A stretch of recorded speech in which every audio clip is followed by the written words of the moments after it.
Rome Part 6. The Romans got a lot of their intellectual ideas from the Greeks whom they had conquered.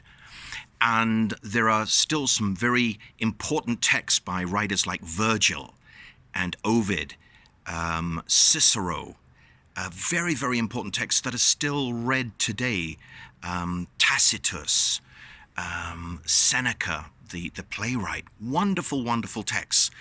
Very, very clever people. So the Roman ideas have come through to us through literature, not just big buildings and ruins that we can find underground, like at Pompeii and Herculaneum. So when I send these video clips to Miss Tatiana, I'm actually using Roman writing, because when I put part 4, I put 1V, 1 before 5, part 4. So their language, the language I'm using here with you, has a lot of Latin in it that was transformed and joined with Northern European languages to become what we call English.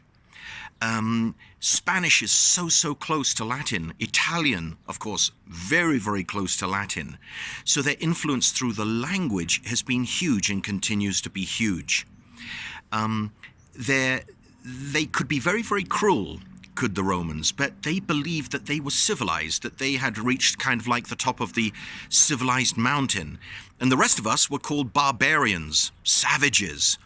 And their idea was to turn the world into a civilized world and convert the barbarians into kind of Roman citizens.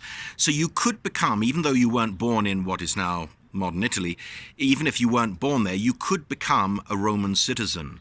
And you had the right to appeal back in Rome. So if you look in the Bible, St. Paul gets in trouble, he's arrested, and people want him dead, and he says, no, I'm a Roman citizen. You have to take me back to Rome. And so that's what they did. It didn't end happily for him there, but he did have the right to appeal, and he went on these huge journeys all over the Mediterranean, and of course he was in Rome as well. So in these video clips, I've tried to tell you about the law, their art, their civil engineering, their literature, their hygiene, their roads, their army. Go into them in great depth. You'll learn so much from these fantastic people called the Romans. I think that's enough from me for now. You've got your research to do. Really enjoy your project. Thanks a lot.